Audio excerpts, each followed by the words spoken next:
जय माता दी दोस्तों। श्रीमद् देवी भागवत का 9वां स्कंद पंचविध प्रकृति का स्पष्टीकरण तथा अंश कला एवं कलांश का विशद विवेचन। भगवान नारायण कहते हैं, नारद, गणेश, जननी, दुर्गा, लक्ष्मी, सरस्वती, सावित्री और राधा, ये 5 देवियां प्रकृति कहलाती हैं। इन्हीं पर सृष्टि निर्भर है। नारद जी ने पूछा, ज्ञानियों में प्रमुख स्थान प्राप्त करने वाले साधो, ये वह प्रकृति कहाँ से प्रकट हुई है, उसका कैसा स्वरूप है, कैसे लक्षण है तथा क्यों वह 5 प्रकार की हो गई। उन समस्त देवियों के चरित्र, उनकी पूजा के विधान, उनके गुण तथा वह किसके यहाँ कैसे प्रकट हुई, वह सभी प्रसंग आप मुझे बताने की कृपा करें। भगवान नारायण कहते हैं, वत्स्य, प्र का अर्थ है प्रकृष्ट और कृति से सृष्टि के अर्थ का बोध होता है। अतः सृष्टि करने में जो परम प्रवीण है उसे देवी प्रकृति कहते हैं। सर्वोत्तम सत्व गुण के अर्थ में प्र शब्द मध्यम, रजोगुण के अर्थ में क्री शब्द और तमोगुण के अर्थ में ती शब्द है, जो त्रिगुणात्मक स्वरूपा है। वही परम शक्ति से संपन्न होकर सृष्टि विषयक कार्य में प्रधान प्रकृति कहलाती है। प्रथम अर्थ में और कृति सृष्टि अर्थ में है। अतः सृष्टि के आदि में जो देवी विराजमान रहती है उसे प्रकृति कहते हैं। सृष्टि के अवसर पर परब्रह्म परमात्मा स्वयं 2 रूपों में प्रकट हुए, प्रकृति और पुरुष। उनका आधा दाहिना अंग पुरुष और आधा बायां अंग प्रकृति हुआ। वही प्रकृति ब्रह्म स्वरूपा नित्या और सनातनी है। परब्रह्म परमात्मा के सभी अनुरूप गुण इन प्रकृति में निहित हैं। जैसे अग्नि में दाहिका शक्ति सदा रहती है, इसी से परम योगी पुरुष स्त्री और पुरुष में भेद नहीं मानते हैं। नारद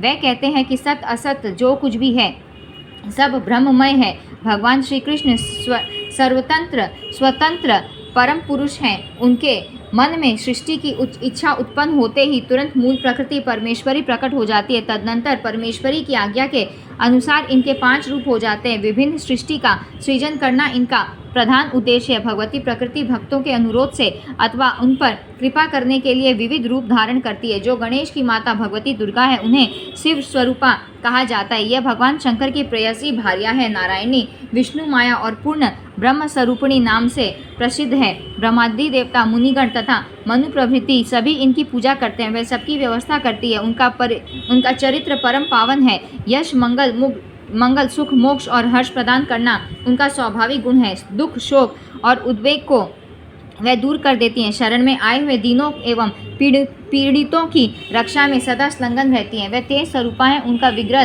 परम तेजस्वी है। उन्हें तेज की अधिष्ठात्री देवता कहा जाता है। सूर्य में जो शक्ति है वह उन्हीं का रूप है। वह शंकर को निरंतर शक्तिशाली बनाए रखती है। सिद्धेश्वरी, सिद्धिरूपा, सिद्धिदा, सिद्धि, ईश्वरी, बुद्धि, निद्रा, क्षुधा, पिपासा, छाया, तंद्रा, दया, स्मृति, जाति, शांति, भ्रांति, शांति, कांति, चेतना, तुष्टि, पुष्टि, लक्ष्मी, धृति और माया, यह सब इनके नाम है। श्री कृष्ण परब्रह्म परमात्मा है। उनके समीप शक्ति रूप से यह विराजती है। श्रुति में इनका यश गाया गया है। ये अनंता है, अतः इनमें गुण भी अनंत है। अब इनके दूसरे रूप का वर्णन करता हूँ, सुनो। जो परम शुद्ध सत्व स्वरूपा है उन्हें भगवती लक्ष्मी कहा जाता है। परम प्रभु श्री हरि की वह शक्ति कहलाती है। अखिल जगत की सारी संपत्तियाँ उनके स्वरूप हैं। उन्हें संपत्ति की अधिष्ठात्र देवता माना जाता है। वह परम सुंदरी, अनुपम, संयम रूपा, शांत स्वरूपा, श्रेष्ठ स्वभाव से संपन्न तथा समस्त मंगलों की प्रतिमा है। लोभ, मोह, काम, क्रोध, मद और अहंकार आदि दुर्गुणों से वह सहज ही रहित है। भक्तों पर अनुग्रह करना तथा अपने स्वामी श्री हरि से प्रेम करना उनका स्वभाव है। संपूर्ण स्त्रियों की अपेक्षा वे श्रेष्ठ पतिव्रता है। श्री हरि प्राण के समान जानकर उनसे अत्यंत प्रेम करते हैं। वह कभी अप्रिय बात नहीं कहती। धान्य आदि सभी शस्य उनके रूप हैं। प्राणियों का जीवन स्थिर रहे एतदर्थ उन्होंने यह रूप धारण कर रखा है। वह परम साध्वी देवी महालक्ष्मी नाम से विख्यात होकर वैकुंठ में अपने स्वामी की सेवा में सदा संलग्न रहती है। स्वर्ग में स्वर्ग लक्ष्मी, राजाओं के यहाँ राजलक्ष्मी तथा मृत्यु लोकवासी गृहस्थों के घर गृह लक्ष्मी के रूप में विराजमान है। प्राणियों के अखिल द्रव्यों में सर्वोत्कृष्ट शोभा उन्हीं का स्वरूप है। वह परम मनोहर है। पुण्यात्माओं की कीर्ति उन्हीं की प्रतिमा है। वह राजाओं की प्रभा है। व्यापारियों के यहाँ वह वाणिज्य रूप से विराजती हैं। पापी जन जो कलह आदि अशिष्ट व्यवहार करते हैं उनमें भी इन्हीं की शक्ति है। ये हय रूप से धराधाम पर पधारी थी। यह बात वेद में कही गई है, सबने इसका समर्थन भी किया है, सब लोग इनकी आराधना और वंदना करते हैं। नारद, अब मैं अन्य देवी का प्रसंग कहता हूँ, सुनो। परब्रह्म परमात्मा से संबंध रखने वाली वाणी बुद्धि विद्या और ज्ञान की जो व्यवस्था करती है उन्हें सरस्वती कहा जाता है। संपूर्ण विद्याएं उन्हीं के स्वरूप हैं। मनुष्यों को बुद्धि, कविता, मेधा, प्रतिभा और स्मरण शक्ति उन्हीं की कृपा से प्राप्त होती है। अनेक प्रकार के सिद्धांतों को पृथक पृथक करना उनका स्वाभाविक गुण है। वह वाक्या और बोध स्वरूपा है। उनकी कृपा से समस्त संदेह नष्ट हो जाते हैं। उन्हें विचारकारिणी और ग्रंथकारिणी कहा जाता है। वह शक्ति स्वरूपा है। स्वर, संगीत और ताल सब उन्हीं के रूप हैं। वह विषय, ज्ञान और वाणीमय है। प्रत्येक प्राणी को जीविका प्रदान करती है। वह परम प्रसिद्ध वाद विवाद की अधिष्ठात्री एवं शांत मूर्ति है। वह हाथ में वीणा और पुस्तक लिए रहती है। उनका विग्रह शुद्ध सत्वमय है। वह सदाचार परायण तथा भगवान श्री हरि की प्रिया है। हिम, चंदन, कुंद, चंद्रमा, कुमुद और कमल के समान उनकी कांति है। वह रत्नों का हार गले में पहनाकर भगवान श्री कृष्ण की उपासना करती है। उनकी मूर्ति तपोमयी है। तपस्विनी जनों को फल प्रदान करने में वह सदा तत्पर रहती है। सिद्धि विद्या उनका स्वरूप है।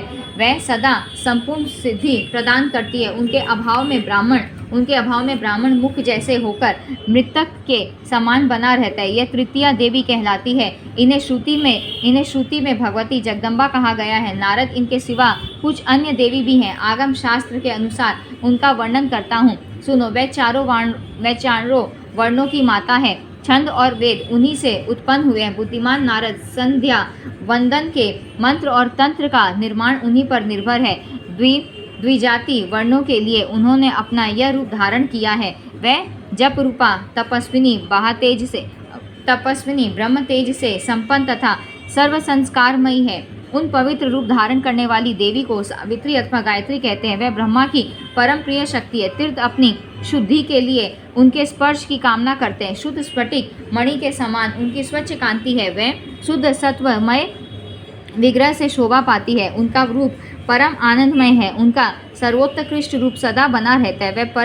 वह पर ब्रह्म स्वरूपा है। मोक्ष प्रदान करना उनका स्वाभाविक गुण है। वह ब्रह्म तेज से संपन्न परम शक्ति है। उन्हें शक्ति की अधिष्ठात्री माना जाता है। उनके चरण की धूलि संपूर्ण जगत को पवित्र कर देती है। नारद, इन चौथी देवी का प्रसंग सुना चुका। अब तुम्हें पांचवी देवी का चरित्र सुनाता हूँ। यह परमात्मा श्री कृष्ण को प्राणों से भी बढ़कर प्रिय है। संपूर्ण देवियों की अपेक्षा इनमें सुंदरता अधिक है। इनमें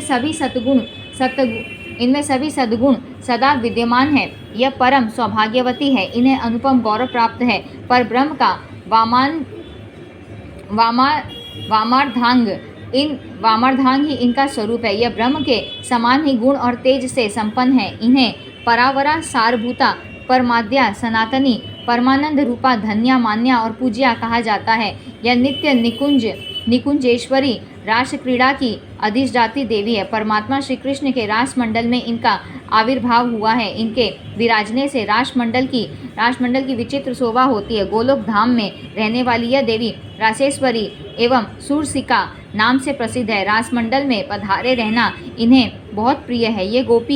ये गोपी के वेश में विराजती है। यह परम आह्लाद स्वरूपिणी है। इनका विग्रह संतोष और हर्ष से परिपूर्ण है। यह निर्गुणा, लौकिक त्रिगुणों से रहित, स्वरूपभूत गुणवती, निर्लिप्ता, लौकिक विषय भोग्य से रहित, निराकारा, पांच भौतिक शरीर से रहित, दिव्य चिन्मय स्वरूपा, आत्मस्वरूपिणी श्री कृष्ण की आत्मा नाम से विख्यात है।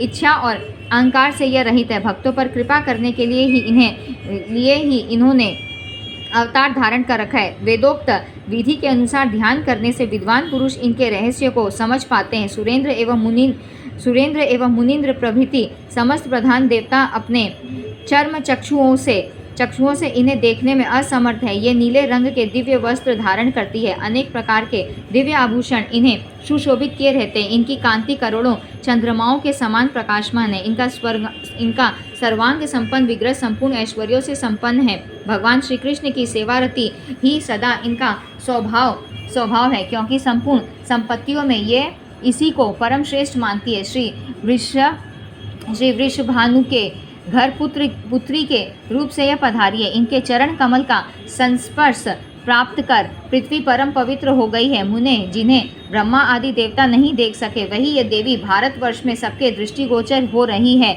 यह स्त्रीमय रत्नों में सार है। भगवान श्री कृष्ण के वक्ष स्थल पर इस प्रकार विराजती है जैसे आकाश स्थित नवीन नील मेघों में बिजली चमक रही हो। इन्हें पाने के लिए ब्रह्मा ने 60,000 वर्षों तक तपस्या की है। उनकी तपस्या का उद्देश्य यही था कि इनके चरण कमल के नख के दर्शन सुलभ हो जाएं, जिससे मैं परम पवित्र बन जाऊं, परंतु स्वप्न में भी वह इन भगवती के दर्शन प्राप्त न कर सके। फिर प्रत्यक्ष की तो बात ही क्या है। उसी तप के प्रभाव से यह देवी वृंदावन में भगवान के सामने प्रकट हुई है। धराधाम पर इनका पधारना हुआ है। यह ही पांचवी देवी भगवती राधा के नाम से प्रसिद्ध है। इन प्रकृति देवी के अंश, कला, कलांश और कलांशांश भेद से अनेक रूप हैं। प्रत्येक विश्व में संपूर्ण स्त्रियां इन्हीं की रूप मानी जाती हैं। ये 5 देवियां परिपूर्णतम हैं। इन्हें भगवती विद्या कहते हैं। इन देवियों के जो प्रधान अंश है, अब उनका वर्णन करता हूँ, सुनो। भूमंडल को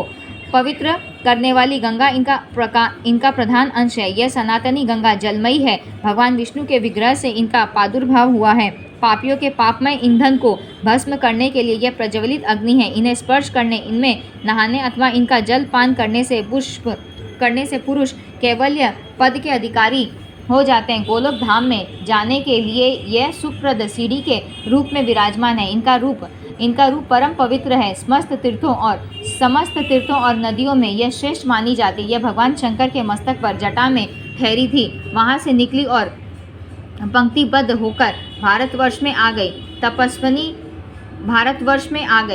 तपस्वी जन अपनी तपस्या में सफलता प्राप्त कर सके, एतदर्थ शीघ्र ही इनका पधारना हो गया। इनका शुद्ध एवं सत्व स्वरूप चंद्रमा श्वेत कमल या दूध के समान स्वच्छ है। मल और अहंकार इनमें लेश मात्र भी नहीं है। ये परम साध्वी गंगा भगवान नारायण को बहुत प्रिय है। श्री तुलसी को प्रकृति देवी का प्रधान अंश माना जाता है। यह विष्णु प्रिया है। विष्णु को विभूषित किए रहना इनका स्वाभाविक गुण है। भगवान विष्णु के चरण में यह सदा विराजमान रहती है। मुने तपस्या, संकल्प और पूजा आदि सभी शुभ कर्म इन्हीं से संपन्न होते हैं। पुष्पों में यह मुख्य मानी जाती है। यह परम पवित्र एवं पुण्यप्रदा है। अपने दर्शन और स्पर्श मात्र से यह तुरंत मनुष्यों को परम धाम के अधिकारी बना देती है। पापमयी सूखी लकड़ी को जलाने के लिए प्रज्वलित अग्नि के समान रूप धारण करके यह कली में पधारी है। इन देवी तुलसी के चरण कमल का स्पर्श होते ही पृथ्वी परम पावन बन गई।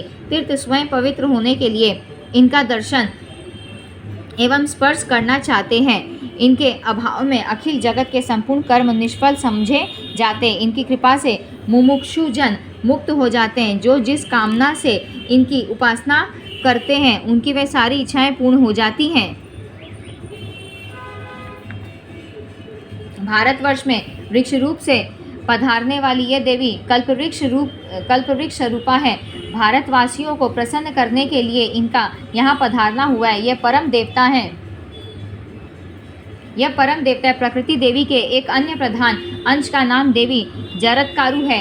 यह कश्यप जी की मानस पुत्री है। इन्हें भगवान शंकर की प्रिय शिष्या होने का सौभाग्य प्राप्त है। यह परम विदुषी है। नागराज शेष ने इन्हें अपनी बहन माना है। सभी नाग इनका सम्मान करते हैं।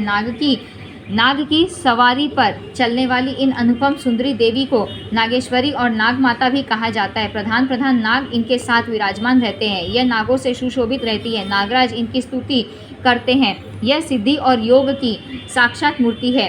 इनकी सैया नाग है। यह विष्णु स्वरूपिणी है। भगवान विष्णु में इनकी जटिल श्रद्धा है। यह सदा श्री हरि की पूजा में संलग्न रहती है। इनका विग्रह तपोमय है। तपस्विनी जनों को फल प्रदान करने में यह परम कुशल है।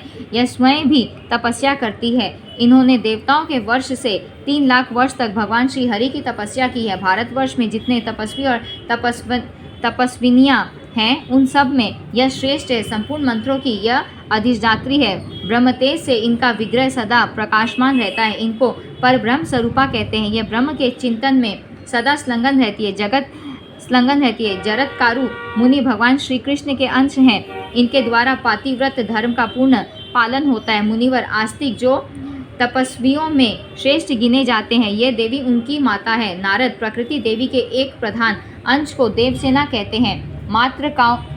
मातृकाओं में यह परम श्रेष्ठ मानी जाती है। इन्हें लोग भगवती षष्ठी के नाम से कहते हैं। पुत्र पौत्र आदि संतान प्रदान करना तथा त्रिलोकी की को जन्म देना इनका प्रधान कार्य है। यह साध्वी भगवती प्रकृति की षष्ठांश है, अतएव इन्हें षष्ठी देवी कहा जाता है। संतानोत्पत्ति के अवसर पर अभ्युदय के लिए इन षष्ठी योगिनी की पूजा होती है। अखिल जगत में 12 महीने लोग इनकी निरंतर पूजा करते हैं। पुत्र उत्पन्न होने पर छठे दिन सूतिका ग्रह में इनकी पूजा हुआ करती है। यह प्राचीन नियम है। कल्याण चाहने वाले कुछ व्यक्ति 21वें दिन इनकी पूजा करते हैं। मुनियों के प्रणाम करने पर यह सदा उनकी अभिलाषा पूर्ण कर देती है, अतः इन्हें सर्वोत्तम देवी कहते हैं। इनकी मातृका संज्ञा है। यह दया स्वरूपिणी है, निरंतर रक्षा करने में तत्पर रहती है। जल थल आकाश ग्रह जहाँ कहीं भी बच्चों को सुरक्षित रखना इनका प्रधान उद्देश्य है। प्रकृति देवी का एक प्रधान अंश मंगल चंडी के नाम से विख्यात है। यह मंगल चंडी प्रकृति देवी के मुख से प्रकट हुई है। इनकी कृपा से समस्त मंगल सुलभ हो जाते हैं। सृष्टि के समय इनका विग्रह मंगलमय रहता है। संहार के अवसर पर ये क्रोधमयी बन जाती है, इसीलिए इन देवी को पंडित जन मंगल चंडी कहते हैं। प्रत्येक मंगलवार के दिन विश्व भर में इनकी पूजा होती है। इनके अनुग्रह से साधक पुरुष पुत्र पौत्र धन संपत्ति यश और कल्याण प्राप्त कर लेते हैं। प्रसन्न होने पर संपूर्ण स्त्रियों के समस्त मनोरथ पूर्ण कर देना इनका स्वभाव ही है। यह भगवती महेश्वरी कुपित होने पर क्षण मात्र में विश्व को नष्ट कर सकती है। देवी काली और प्रकृति देवी का प्रधान अंश मानते हैं। इन देवी के नेत्र ऐसे हैं मानो कमल हो। संग्राम में जब भगवती दुर्गा के सामने प्रबल राक्षस बंधु शुंभ और निशुंभ डटे थे, उस समय ये काली भगवती दुर्गा के ललाट से प्रकट हुई थी। इन्हें दुर्गा का आधा अंश माना जाता है। गुण और तेज में यह दुर्गा के समान ही है। इनका परम पुष्ट विग्रह करोड़ों सूर्यों के समान प्रकाशमान है। संपूर्ण शक्तियों में यह प्रमुख है। इनसे बढ़कर बलवान कोई है ही नहीं। यह परम योग्य स्वरूपिणी देवी संपूर्ण सिद्धि प्रदान करती है। श्री कृष्ण के प्रति इनमें अटूट श्रद्धा है। तेज पराक्रम और गुण में यह श्री कृष्ण के समान ही है। इनका सारा समय भगवान श्री कृष्ण के चिंतन में ही व्यतीत होता है। इन सनातनी देवी के शरीर का रंग भी कृष्ण ही है। यह चाहे तो एक श्वास में समस्त ब्राह्मण को नष्ट कर सकती है। अपने मनोरंजन के लिए अथवा जगत को शिक्षा देने के विचार से ही यह संग्राम में दैत्यों के साथ युद्ध करती हैं। सुपूजित होने पर धर्म अर्थ काम और मोक्ष सब कुछ देने में यह पूर्ण समर्थ है। ब्रह्मादि देवता मुनिगण मनु प्रभृति और मानव समाज सब के सब इनकी उपासना करते हैं। भगवती वसुंधरा भी प्रकृति देवी के प्रधान अंश से प्रकट है। अखिल जगत इन्हीं पर ठहरा है। यह सर्वस्या कही जाती है। इन्हें लोग रत्नाकरा और रत्न गर्भा भी कहते हैं। संपूर्ण रत्नों की खान इन्हीं के अंदर विराजमान है। राजा और प्रजा सभी लोग इनकी पूजा एवं स्तुति करते हैं। सबको जीविका प्रदान करने के लिए ही इन्होंने यह रूप धारण कर रखा है। यह संपूर्ण संपत्ति का विधान करती है। यह न रहे तो सारा चराचर जगत कहीं भी ठहर नहीं सकता। मुनिवर प्रकृति देवी की जो कलाएं हैं उन्हें सुनो, और यह जिन की पत्नियां हैं वह सब भी मैं तुम्हें बताता हूँ। देवी स्वाहा अग्नि की पत्नी है। संपूर्ण जगत में इनकी पूजा होती है। इनके बिना देवता अर्पित की हुई हवि पाने में असमर्थ है। यज्ञ की पत्नी को दक्षिणा कहते हैं। इनका सर्वत्र सम्मान होता है। इनके न रहने पर विश्व भर के संपूर्ण कर्म निष्फल समझे जाते हैं। स्वधा पितरों की पत्नी है। मुनि मनु और मानव सभी इनकी पूजा करते हैं। इनका उच्चारण न करके पितरों को वस्तु अर्पण की जाए तो वह निष्फल हो जाती है। वायु की पत्नी का नाम देवी स्वस्ति है। प्रत्येक विश्व में इनका सत्कार होता है। इनके बिना आदान प्रदान सभी असंभव हो जाते हैं। पुष्टि गणेश की पत्नी है। धरातल पर सभी इनको पूजते हैं। इनके बिना पुरुष और स्त्री सभी शक्तिहीन हो जाते हैं। अनंत की पत्नी का नाम तुष्टि है। सब लोग इनकी पूजा एवं वंदना करते हैं। इनके बिना संपूर्ण संसार सम्यक प्रकार से कभी संतुष्ट हो ही नहीं सकता। ईशान की पत्नी का नाम संपत्ति है। देवता और मनुष्य सभी इनका सम्मान करते हैं। इनके न रहने पर विश्व भर की जनता दरिद्र कहलाती है। धृति कपिल मुनि की पत्नी है। सब लोग सर्वत्र इनका स्वागत करते हैं। यह न रहे तो जगत में संपूर्ण प्राणी धैर्य से हाथ धो बैठे। सती को सत्य की भार्या कहा गया है। सबसे आदर पाने वाली यह देवी परम लोकप्रिय है। इनके बिना जगत सर्वदा बंधुता शून्य हो जाता है। परम साध्वी दया मोह की पत्नी है। यह पूज्य एवं जगत प्रिय है। इनके अभाव में संपूर्ण प्राणी सर्वत्र निष्फल माने जाते हैं। पुण्य की सधर्मिणी प्रतिष्ठा है। पुण्य प्रदान करने वाली यह देवी सदा सुपूजित होती है। मुने इनके बिना सारा संसार जीते हुए ही मृतक के समान समझा जाता है। सुकर्म की पत्नी कीर्ति है, जिन्हें सब लोग भली भांति जानते हैं। बड़भागी पुरुषों द्वारा इनका सम्मान होता है। इनके अभाव में अखिल जगत यशोहीन होकर मृतक के समान हो जाता है। क्रिया उद्योग की पत्नी है। इन आदरणीय देवी से सब लोग सहमत हैं। नारद इनके बिना सारा संसार विधिहीन हो जाता है। अधर्म की पत्नी को मिथ्या कहते हैं। सभी धूर्त इनका सत्कार करते हैं। सत्य युग में यह बिल्कुल अदृश्य थी। त्रेता युग में सूक्ष्म रूप धारण करके प्रकट हो गई। द्वापर में अपने आधे शरीर से शोभा पाने लगी और कलयुग में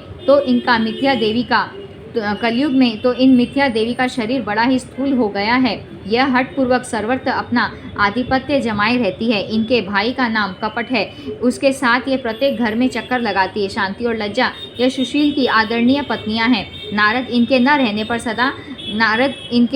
रहने पर सारा जगत उन्मत्ति के भांति जीवन व्यतीत करने लगता है। ज्ञान की 3 पत्नियां हैं, बुद्धि, मेधा और धृति। यह साथ छोड़ दे तो समस्त संसार मूर्ख और पागल के समान हो जाए। धर्म की सधर्मणी का नाम मूर्ति है। कमनीय कांति वाली यह देवी सबके मन को मुग्ध किए रहती है। विश्व के व्यवस्थापक परमात्मा इनका सहयोग पाए बिना निराधार रहते हैं। इनके स्वरूप को अपनाकर ही साध्वी लक्ष्मी सर्वत्र शोभा पाती है। श्री और मूर्ति दोनों इनके स्वरूप हैं। यह परम मान्य, धन्य एवं सुपूज्य है। रुद्र की पत्नी का नाम कालाग्नि है। इनको योग निद्रा भी कहते हैं। रात्रि में इनका सहयोग पाकर संपूर्ण प्राणी आच्छन्न अर्थात नींद से व्याप्त हो जाते हैं। काल की 3 भार्यां हैं, संध्या, रात्रि और दिन। यह न रहे तो ब्रह्मा भी संख्या का परिगणन नहीं कर सकते।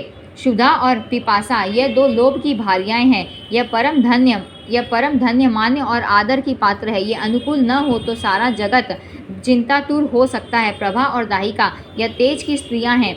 इनके अभाव में जगत सृष्टा ब्रह्मा अपना कार्य संपादन करने में असमर्थ है। ज्वर की 2 भार्याएं हैं, जरा और मृत्यु। यह दोनों काल की पुत्री हैं। प्रिय होते हुए भी यह अप्रिय हैं। इनकी सत्ता न रहे तो ब्रह्मा के बनाए हुए जगत की व्यवस्था ही बिगड़ जाए। निद्रा की कन्या का नाम तंद्रा है। यह और प्रीति यह 2 सुख की प्रियाएं हैं। ब्रह्मपुत्र नारद विधि के विधान में बना रहने वाला यह सारा जगत इनसे व्याप्त है। श्रद्धा और भक्ति ये 2 परम आदरणीय पत्नियां वैराग्य की हैं। मुने इनके कृपा प्रसाद से अखिल जगत सदा जीवन मुक्त हो सकता है। देवमाता अदिति गोओं को उत्पन्न करने वाली सूरबी, दैत्यों की माता दीति, कद्रु, विनिता और दनु ये सभी देवियां सृष्टि का कार्य संभालती हैं। इन्हें भगवती प्रकृति की कला कहा जाता है। अन्य भी बहुत सी कलाएं हैं। कुछ कलाओं का परिचय कराता हूँ, सुनो। चंद्रमा की पत्नी रोहिणी और सूर्य की संज्ञा है।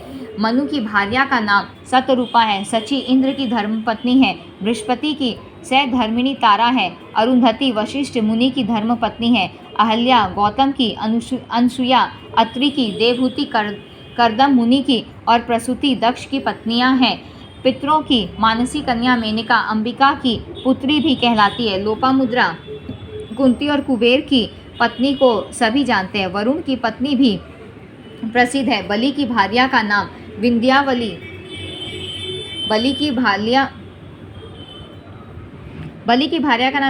है। कांता, दमयंती, देवकी, गांधारी, द्रौपदी, सैब्या, सत्यवती, वृषभानुप्रिया, कुलीना, राधा की जननी, साध्वी, यशोदा, मंदोदरी, कौशल्या, सुभद्रा, रेवती, सत्यभामा, कालिंदी, लक्ष्मणा, जाम्बती, नाग्नजीति, मित्रविंदा, रुक्मिणी, सीता जो स्वयं लक्ष्मी कहलाती है। काली, व्यास को जन्म देने वाली महासती, योजनगंधा, बाणपुत्री उषा उसकी सखी चित्रलेखा, प्रभावती, भानुमती, मायावती, परशुराम जी की माता रेणुका, बलराम की जननी रोहिणी और एक नंदा जो श्री कृष्ण की बहन परम साध्वी दुर्गा कहलाती है। भारतवर्ष में भगवती प्रकृति की यह बहुत सी कलाएं विख्यात हैं।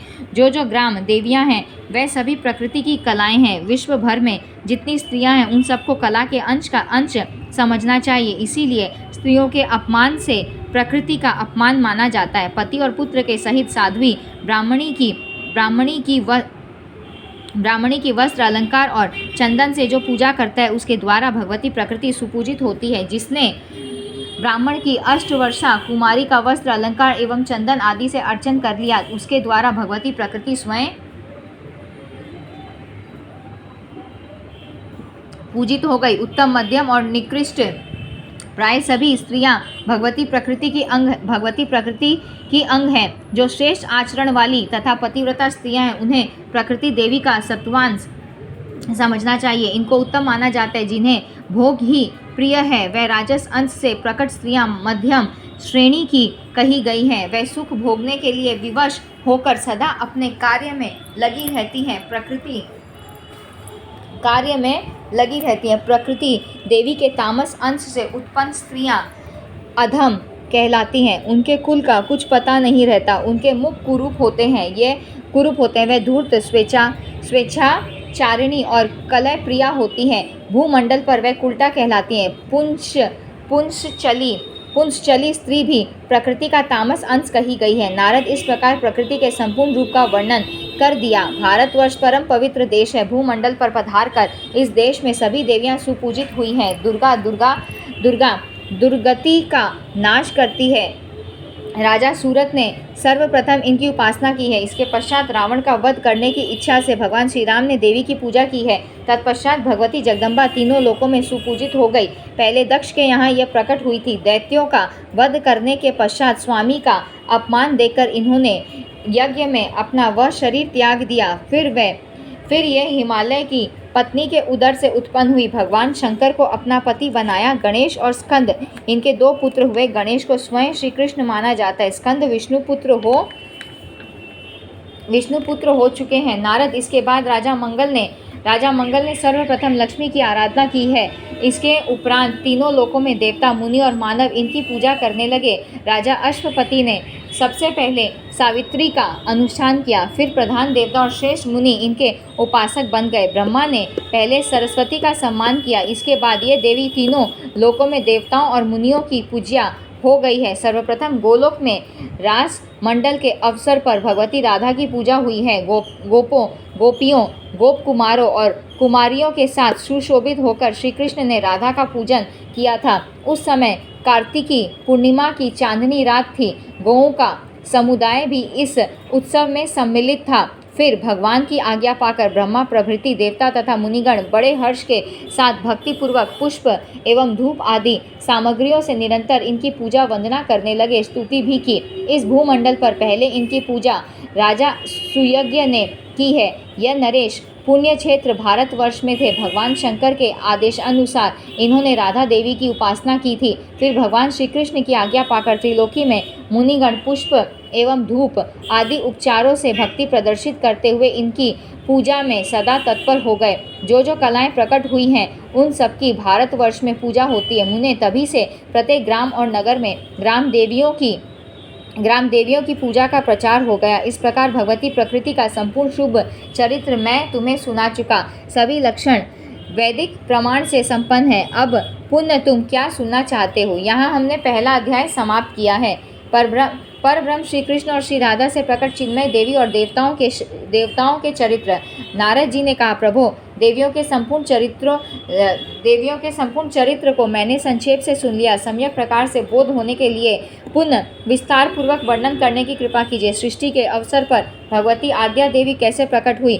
वेदवेताओं में श्रेष्ठ भगवान देवी के पंचविध होने में क्या कारण है? यह रहस्य बताने की कृपा करे। संसार में प्राणी जिनके अंश एवं कला से उत्पन्न है उन्हें त्रिगुणमयी बताया है। अब मैं उनका चरित्र विस्तार के साथ सुनना चाहता हूँ। सर्वज्ञ प्रभो, उन देवियों के प्राकट्य का प्रसंग, पूजा एवं ध्यान की विधि, स्तोत्र, कवच, ऐश्वर्य तथा मंगलमय शौर्य भी सुनने के लिए मैं उत्सुक हूँ।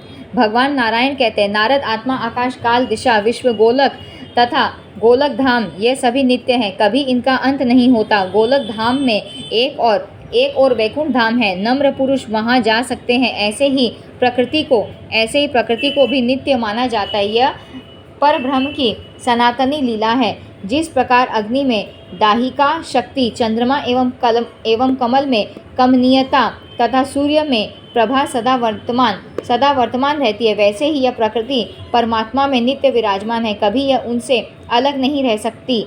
जैसे स्वर्णकार स्वर्ण के अभाव में कुंडल नहीं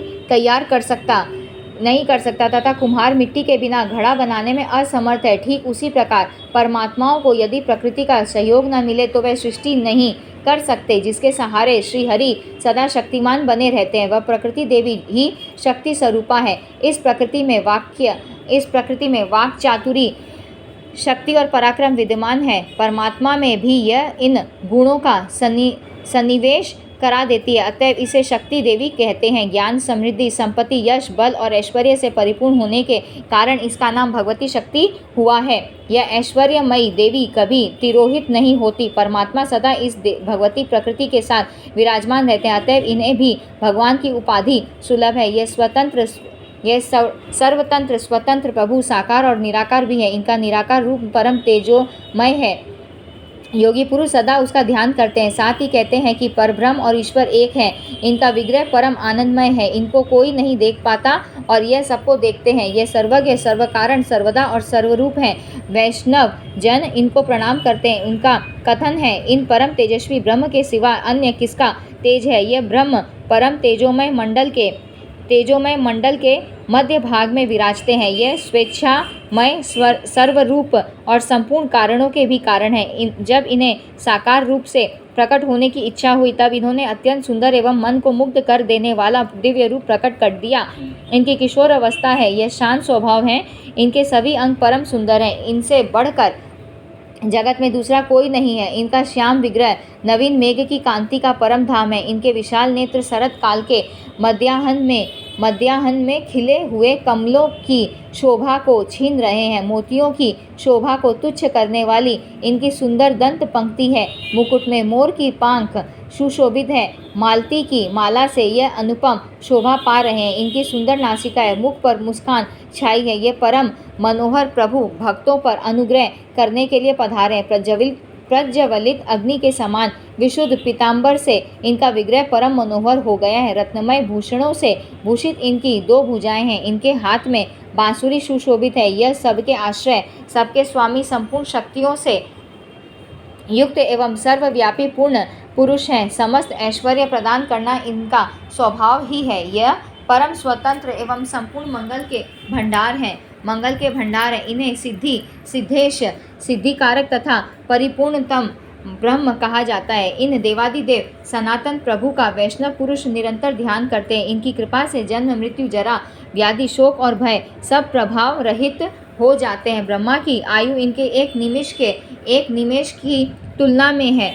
वह ही यह आत्मा परब्रह्म श्री कृष्ण कहलाते हैं। कृषि तद्भक्ति परक है और न का अर्थ है तद्दास्य। अतः भक्ति और दास्य भाव देने की जिनमें योग्यता है वह कृष्ण कहलाते हैं। कृषि सर्वार्थवाचक है, न से बीज अर्थ की उपलब्धि होती है, अतः इनको आदि स्रष्टा मानते हैं। यह अकेले ही सृष्टि करने के विचार में थे। इन्हीं के अंश काल ने इनको यह कार्य में उन्मुख कर रखा था। तब इन स्वेच्छामय परम प्रभु ने अपनी रुचि के अनुसार विग्रह को 2 भागों में विभक्त कर दिया। इनके वामांश भाग को स्त्री कहा गया और दक्षिणांश भाग को पुरुष। सनातन पुरुष उस दिव्य स्वरूपिणी स्त्री को देखने लगा। उसके समस्त अंग बड़े ही सुंदर है, विकसित कमल के समान उसकी कांति थी। दोनों श्रेष्ठ नितंब चंद्रमा के बिंब को तिरस्कृत कर रहे थे। परम मनोहर श्रोणी के समक्ष कदली का स्तंभ नगण्य था। श्रीफल के आकार की तुलना करने वाले मनोहर 2 उरोज थे। सुंदर उदर प्रांत पुष्पों के हार से सुशोभित था। क्षीण कटी देश प्रभु के मन को मुग्ध कर रहा था। उस असीम सुंदरी देवी ने दिव्य स्वरूप धारण कर रखा था। मुस्कुराती हुई वह बंकिम भंगियों से प्रभु की ओर ताक रही थी। उसने विशुद्ध वस्त्र पहन रखे थे। रत्नमय दिव्य आभूषण उसके शरीर की शोभा बढ़ा रहे थे। वह अपनी चकोरी रूपी चक्षुओं के द्वारा श्री कृष्ण के श्रीमुख चंद्र का निरंतर हर्षपूर्वक पान कर रही थी। श्री कृष्ण का मुखमंडल इतना सुंदर था कि उसके सामने करोड़ों चंद्रमा भी नगण्य थे। उस देवी के ललाट के ऊपरी भाग में कस्तूरी की बिंदी थी, नीचे चंदन की छोटी छोटी बिंदियां थी, साथ ही मध्य ललाट में सिंदूर की बिंदी भी शोभा पा रही थी। प्रेमी जन के चित्त को आकर्षित करने वाली उस देवी के केश घुंघराले थे। मालती के पुष्पों का सुंदर हार उसे सुशोभित कर रहा था। करोड़ों चंद्रमाओं की प्रभा से सुप्रकाशित परिपूर्ण शोभा से इस देवी का श्री विग्रह संपन्न था। यह अपनी चाल से राजहंस एवं गजराज के गर्व को नष्ट कर रही थी। श्री कृष्ण परम रसिक एवं रास के स्वामी हैं। उस देवी को देखकर रास के उल्लास में उल्लसित हो वह उसके साथ रासमंडल में पधारे। रास आरंभ हो गया। अनेक प्रकार की सजावट हो रही थी, मानो स्वयं श्रृंगार ही मूर्तिमान होकर उपस्थित हो। ब्रह्मा के पूरे एक दिन तक सुख संभोग होता रहा। तत्पश्चात जगत पिता श्री कृष्ण को कुछ श्रम आ गया। उत्तम व्रत का पालन करने वाले नारद रास क्रीड़ा हो जाने पर श्रमित हो जाने के कारण अथवा श्री कृष्ण के असह्य तेज से उस देवी के शरीर से दिव्य प्रस्वेद बह चला। उस समय जो श्रम जल था वह समस्त विश्व गोलक बन गया, निश्वास वायु रूप में परिणत हो गया, जिसके आश्रय से सारा जगत वर्तमान है। संसार में जितने सजीव प्राणी हैं उन सबके भीतर इस वायु का निवास है। फिर वायु मूर्तिमान हो गया। उसके वामांग से प्राणों के समान प्यारी स्त्री प्रकट हो गई। उससे 5 पुत्र हुए जो प्राणियों के शरीर में रहकर 5 प्राण कहलाते हैं। उनके नाम हैं प्राण, अपान, समान, उदान और व्यान। यो 5 वायु और उनके पुत्र 5 प्राण हुए। पसीने के रूप में जो जल बहा था वही जल के अधिष्ठाता देव वरुण हो गए। वरुण के बाएं अंग से उनकी पत्नी प्रकट हो आई। उस समय श्री कृष्ण की वह चिन्मयी शक्ति उनकी कृपा से गर्भ स्थिति का अनुभव करने लगी। 100 मनवंतर तक ब्रह्म तेज से उसका शरीर देदीप्यमान बना रहा। श्री कृष्ण के प्राणों पर उस देवी का अधिकार था। श्री कृष्ण प्राणों से भी बढ़कर उससे प्यार करते थे। वह सदा उनके साथ रहती थी। श्री कृष्ण का वक्ष स्थल ही उसका स्थान था। 100 मनवंतर का समय व्यतीत हो जाने पर उसने एक सुवर्ण के समान प्रकाशमान बालक उत्पन्न किया। उसमें विश्व को धारण करने की समुचित योग्यता थी, किंतु उसे देखकर उस देवी का हृदय दुख से संतप्त हो उठा। उसने उस बालक को ब्रह्मांड गोलक के अथाह जल में छोड़ दिया। इसने बच्चे को त्याग दिया। यह देखकर देवेश्वर श्री कृष्ण ने तुरंत उस देवी से कहा, अरे कोपशीले, तूने ये जो बच्चे का त्याग कर दिया है, यह बड़ा घृणित कर्म है। इसके फल स्वरूप तू आज से संतानहीना हो जा। यह बिल्कुल निश्चित है। यही नहीं, किंतु तेरे अंश से जो जो दिव्य स्त्रियां होंगी वह सभी तेरे समान ही नूतन तारुण्य से संपन्न रहने पर भी संतान का मुख नहीं देख सकेंगी। इतने में उस देवी की जीभ के अग्रभाग से सहसा एक परम मनोहर कन्या प्रकट हो गई। उसके शरीर का वर्ण शुक्ल था। वह श्वेत वर्ण का ही वस्त्र धारण किए हुए थी। उसके दोनों हाथ वीणा और पुस्तक से सुशोभित थे। संपूर्ण शास्त्रों की वह अधिष्ठात्री देवी रत्नमय आभूषणों से विभूषित थी। तदनंतर कुछ समय व्यतीत हो जाने के पश्चात वह मूल प्रकृति देवी 2 रूपों में प्रकट हुई। आधे वाम अंग से कमला और प्रादुर्भाव हुआ और दाहिने से राधिका का। उसी समय श्री कृष्ण भी 2 रूप हो गए। आधे दाहिने अंग से स्वयं द्विभुज विराजमान रहे और बाएं अंग से 4 भुजा वाले विष्णु का आविर्भाव हो गया। तब श्री कृष्ण ने सरस्वती से कहा, देवी तुम इन विष्णु की प्रिया बन जाओ। मानिनी राधा यहाँ रहेगी, तुम्हारा परम कल्याण होगा। इसी प्रकार संतुष्ट होकर श्री कृष्ण ने लक्ष्मी को नारायण की सेवा में उपस्थित होने की आज्ञा प्रदान की। फिर तो जगत की व्यवस्था में तत्पर रहने वाले श्री विष्णु उन सरस्वती और लक्ष्मी देवियों के साथ वैकुंठ पधारे। मूल प्रकृति रूपा राधा के अंश से प्रकट होने के कारण वह देवियां भी संतान प्रसव करने में असमर्थ रही। फिर नारायण के अंग से 4 भुजा वाले अनेक पार्षद उत्पन्न हुए। सभी पार्षद गुण, तेज रूप और अवस्था में श्री हरि के समान थे। लक्ष्मी के अंग से उन्हीं जैसे लक्षणों से संपन्न करोड़ों दासियां उत्पन्न हो गई। मुनिवर नारद इसके बाद गोलोकेश्वर भगवान श्री कृष्ण के रोमकूपों से असंख्य गोप प्रकट हो गए। अवस्था, तेज, रूप, गुण, बल और पराक्रम में वे सभी श्री कृष्ण के समान ही प्रतीत होते थे। प्राण के समान प्रेम भाजन उन गोपों को परम प्रभु श्री कृष्ण ने अपना पार्षद बना लिया। ऐसे ही श्री राधा के रोमकूपों से बहुत सी गोप कन्याएं निकल आई। वह सभी राधा के समान ही जान पड़ती थी। उन मधुर भाषिणी कन्याओं को राधा ने अपनी दासी बना लिया। वह रत्नमय भूषणों से विभूषित थी। उनका नया तारुण्य सदा बना रहता था। परम पुरुष के शाप से अनपत्य दोष तो उनका चिरसाथी बन ही गया था। विप्र, इतने में श्री कृष्ण की उपासना करने वाली देवी दुर्गा का सहसा आविर्भाव हुआ। यह दुर्गा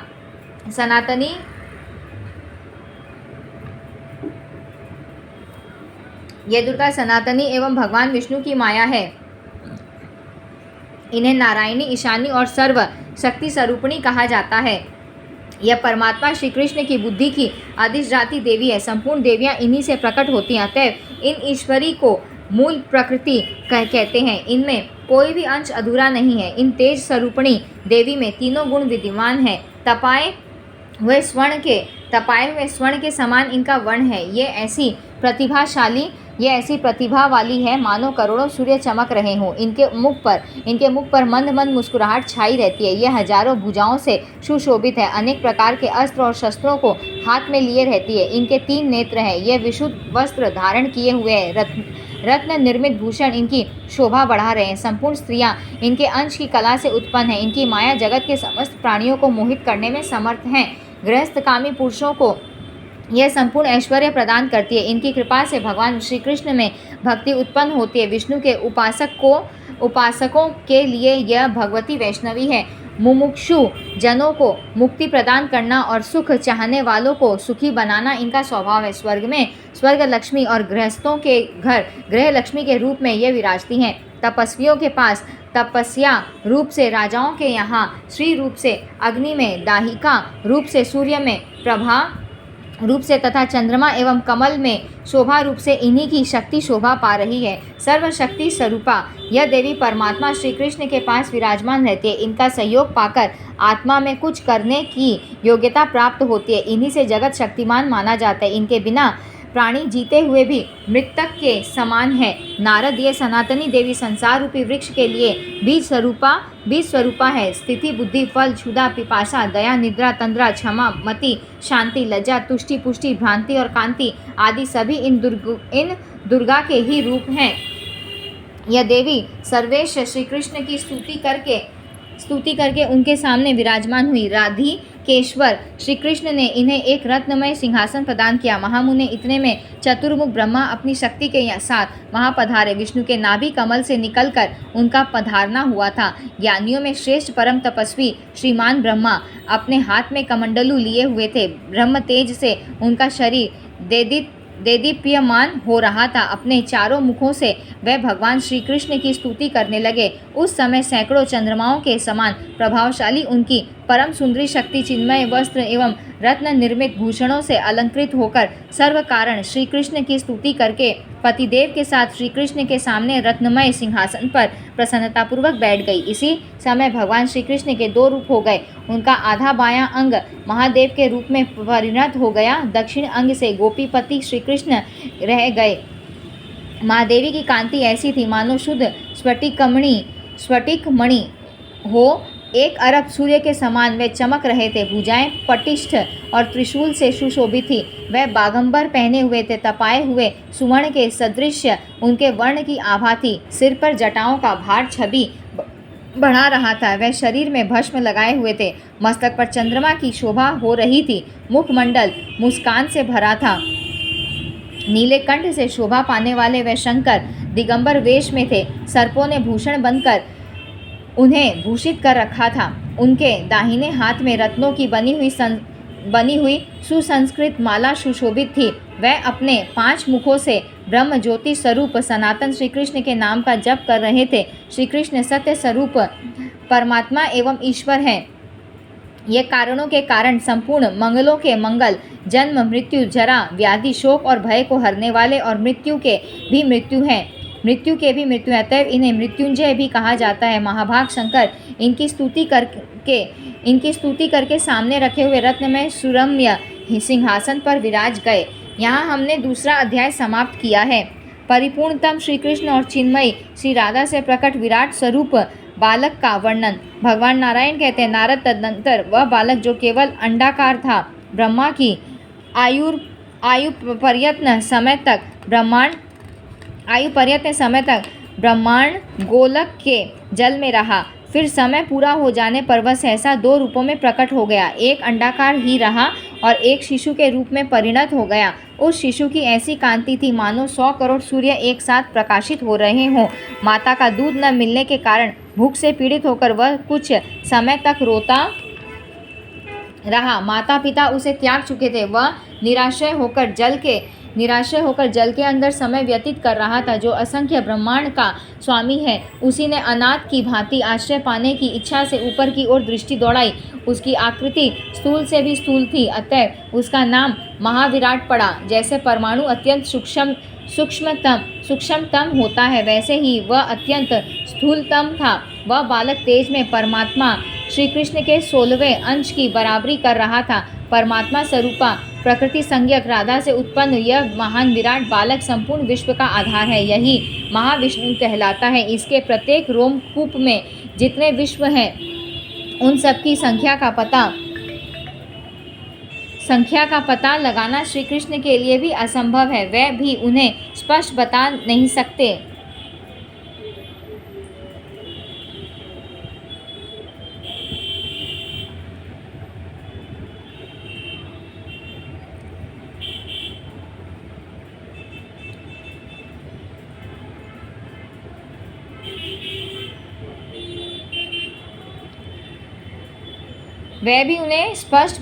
सकते। जैसे जगत के रण कण को कभी नहीं गिना जा सकता, उसी प्रकार इस शिशु के शरीर में कितने ब्रह्मा और विष्णु आदि हैं, यह नहीं बताया जा सकता। प्रत्येक ब्राह्मण में ब्रह्मा, विष्णु और शिव विद्यमान है। पाताल से लेकर ब्रह्मलोक तक अनगिनत ब्रह्मांड बताए गए हैं, अतः उनकी संख्या कैसे निश्चित की जा सकती है। ऊपर वैकुंठ लोक है, यह ब्रह्मांड से बाहर है। इसके ऊपर 50 करोड़ योजन के विस्तार में गोलक धाम है।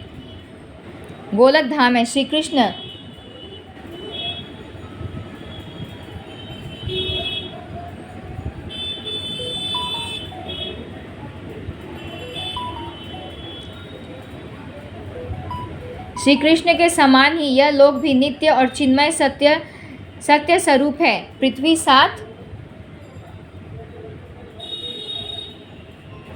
पृथ्वी 7 द्वीपों से सुशोभित है। 7 समुद्र इसकी शोभा बढ़ा रहे हैं। 49 छोटे छोटे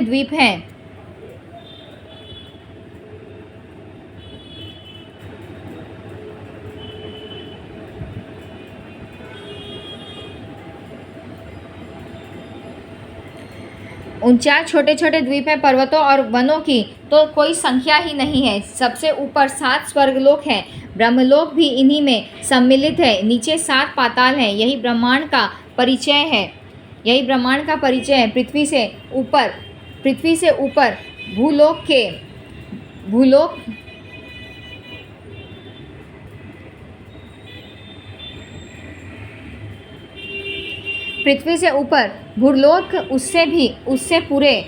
उससे परे भूर्वलोक से परे स्वर्गलोक, उससे परे जनलोक से परे तपोलोक से परे सत्यलोक और सत्यलोक से परे ब्रह्मलोक है।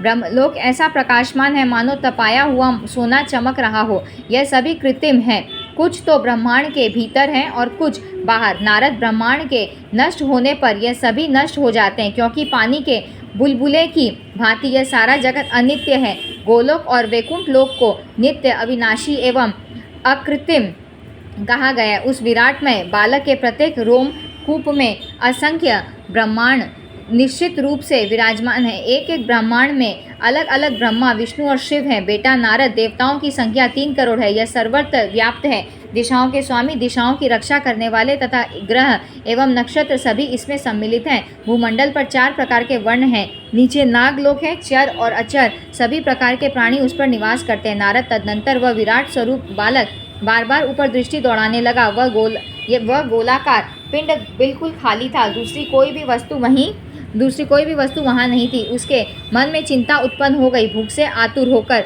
वह बालक बार बार रुदन करने लगा। फिर जब उसे ज्ञान हुआ, तब उसने परम पुरुष श्री कृष्ण का ध्यान किया। तब वहीं उसे सनातन ब्रह्म ज्योति के दर्शन प्राप्त हुए। वे ज्योतिर्मय श्री कृष्ण नवीन मेघ के समान श्याम थे। उनके 2 भुजाएं थी, उन्होंने पीताम्बर पहन रखा था, उनके हाथ में मुरली शोभा पा रही थी, मुखमंडल मुस्कान से भरा था। भक्तों पर अनुग्रह करने के लिए वे कुछ व्यस्त जान पड़ते थे। पिता परमेश्वर को देखकर वह बालक संतुष्ट होकर हंस पड़ा। फिर तो वर के अधिदेवता श्री कृष्ण ने समयानुसार उसे वर दिया। कहा, बेटा तुम मेरे समान ज्ञानी बन जाओ, भूख और प्यास तुम्हारे पास न आ सके। प्रलय प्रयत्न या असंख्य ब्रह्मांड तुम पर अवलंबित रहे। तुम निष्कामी, निर्भय और सबके लिए वरदाता बन जाओ। जरा, मृत्यु, रोग और शोक आदि तुम्हें कष्ट न पहुंचा सके। यूँ कहकर भगवान श्री कृष्ण ने उस बालक के कान में 3 बार षडक्षर महामंत्र का उच्चारण किया। यह उत्तम मंत्र वेद का प्रधान अंग है। आदि में ओम का स्थान है, बीच में चतुर्थी विभक्ति के साथ कृष्ण, ये 2 अक्षर हैं। अंत में अग्नि की पत्नी स्वाहा सम्मिलित हो जाती है। उस प्रकार ओम कृष्णाय स्वाहा यह मंत्र का स्वरूप है। इस मंत्र का जप करने से संपूर्ण विघ्न टल जाते हैं। ब्रह्मपुत्र नारद मंत्रोपदेश के पश्चात परम प्रभु श्री कृष्ण ने उस बालक के भोजन की जो व्यवस्था की वह तुम्हें बताता हूँ, सुनो। प्रत्येक विश्व में वैष्णवजन जो कुछ भी नैवेद्य भगवान को अर्पण करते हैं, उसमें से 16वां भाग विष्णु को मिलता है और 15 भाग इस बालक के लिए निश्चित है, क्योंकि यह बालक स्वयं परिपूर्णतम श्री कृष्ण का विराट रूप है। विप्रवर सर्वव्यापी श्री कृष्ण ने उस उत्तम मंत्र का ज्ञान प्राप्त कराने के पश्चात पुनः उस विराटमय बालक से कहा, पुत्र तुम्हें इसके सिवा दूसरा कौन सा वर अभीष्ट है, वह भी मुझे बताओ, मैं देने के लिए सहर्ष तैयार हूँ। उस समय विराट व्यापक प्रभु ही बालक रूप से विराजमान था।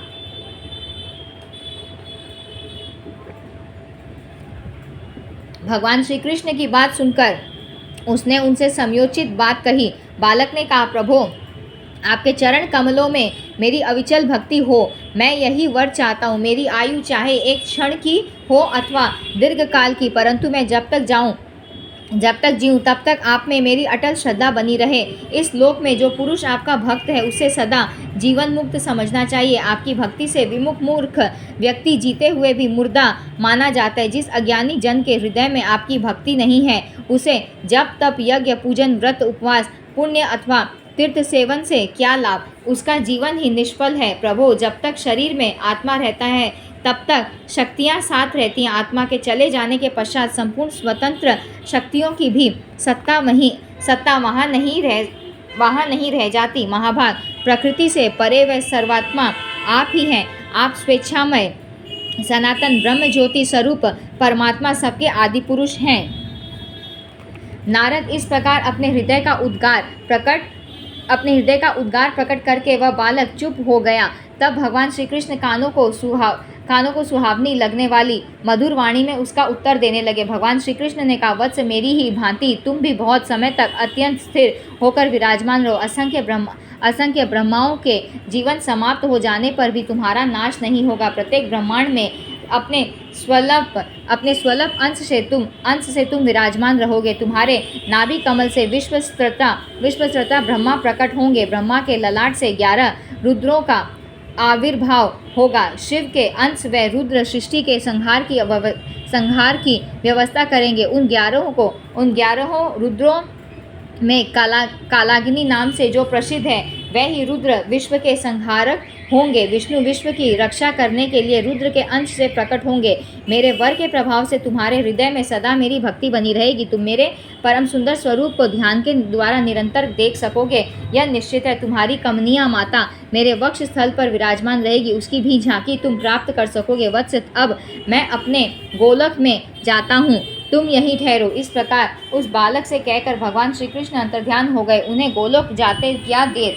वहां पहुंचकर उन्होंने तुरंत सृष्टि की व्यवस्था करने वाले ब्रह्मा को तथा संहार कार्य में कुशल रुद्र को आज्ञा दी। भगवान श्री कृष्ण ने कहा, वत्स सृष्टि रचने के लिए जाओ। विधे मेरी बात सुनो। महाविराट के रोमकूपों में असंख्य ब्रह्मांड हैं। उनमें से जो एक छोटा सा ब्रह्मांड है उसमें विराजने वाले विराट पुरुष की नाभि से जो कमल निकला है उस पर तुम प्रकट हो जाओ। फिर रुद्र को संकेत करके कहा, महाभाग महादेव तुम मेरे परम प्रिय हो, अपने अंश से जगत का संहार करने के लिए ब्रह्मा के ललाट से प्रकट हो जाओ, स्वयं दीर्घ काल तक तपस्या करना। नारद जगतपति भगवान श्री कृष्ण यों कहकर चुप हो गए। तब ब्रह्मा और कल्याणकारी शिव दोनों महानुभाव उन्हें प्रणाम करके विदा हो गए। महाविराट पुरुष के रोमकूप में अब भी ब्रह्मांड गोलोक का जल विराजमान है, उसमें एक साधारण विराट पुरुष रहते हैं। यह उन महाविराट के अंश हैं, इनकी सदा युवावस्था रहती है। इनका श्याम रंग का विग्रह है, यह पीताम्बर पहनते हैं, जल रूपी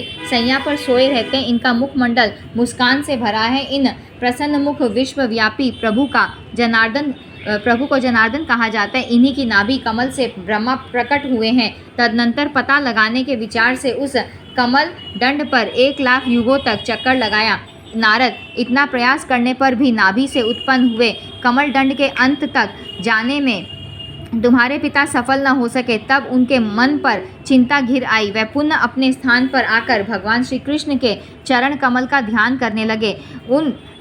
उस स्थिति में उन्हें दिव्य दृष्टि के द्वारा विराट पुरुष के कुछ दर्शन प्राप्त हुए। ब्रह्मांड गोलक के भीतर जल में सैया पर वह पुरुष शयन कर रहे थे। फिर जिनके रोमकूप से वह ब्रह्मांड उत्पन्न हुआ था, उन परम प्रभु भगवान श्री कृष्ण के भी दर्शन हुए।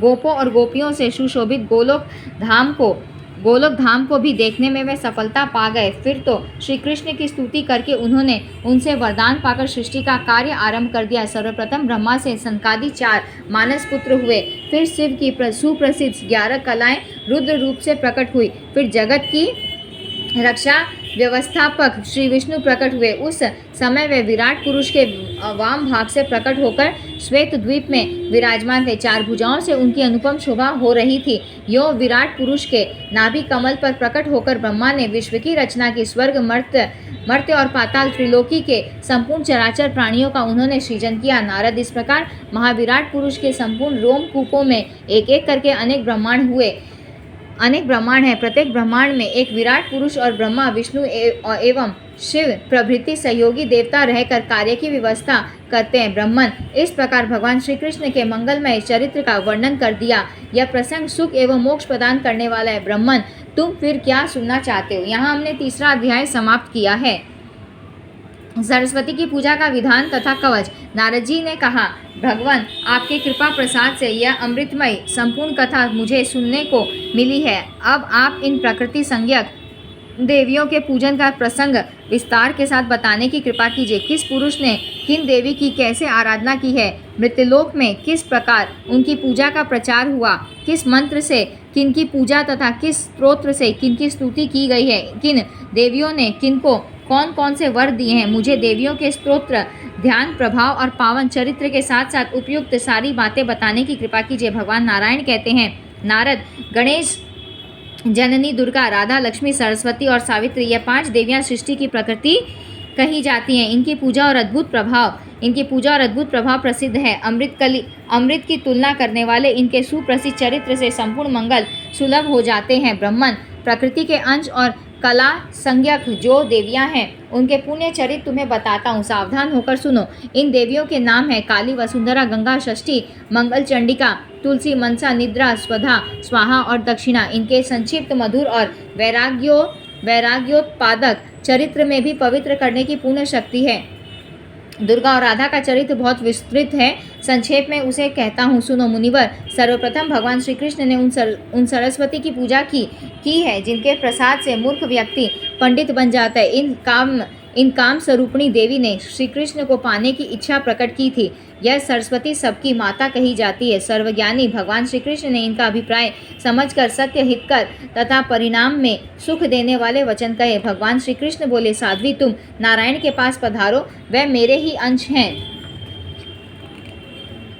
उनकी 4 भुजाएं हैं। मेरे ही समान उन परम सुंदर पुरुष में सभी सद्गुण वर्तमान है। वे सदा तरुण रहते हैं। करोड़ों कामदेवों के समान उनकी सुंदरता है। लीलामय दिव्य अलंकारों से अलंकृत वे सब कुछ करने में समर्थ है। मैं सबका स्वामी हूँ। सभी मेरा अनुशासन मानते हैं, किंतु राधा की इच्छा का प्रतिबंधक मैं नहीं हो सकता। कारण वे तेज, रूप और गुण सब में मेरे समान है। सबको प्राण अत्यंत प्रिय हैं। फिर मैं अपने प्राणों की अधिष्ठात्री देवी, इन राधा का त्याग करने में कैसे समर्थ हो सकता हूँ। भद्रे, तुम वैकुंठ पधारो, तुम्हारे लिए वहीं रहना हितकर होगा। सर्वसमर्थ विष्णु को अपना स्वामी बनाकर दीर्घ काल तक आनंद का अनुभव करो। तेज, रूप और गुण में तुम्हारे ही समान उनकी एक पत्नी लक्ष्मी भी है। लक्ष्मी भी वहाँ है। लक्ष्मी में काम, क्रोध, लोभ, मोह, मान और हिंसा यह नाम मात्र भी नहीं है। उनके साथ तुम्हारा समय सदा प्रेम पूर्वक सुख से व्यतीत होगा। विष्णु तुम दोनों का समान रूप से सम्मान करेंगे।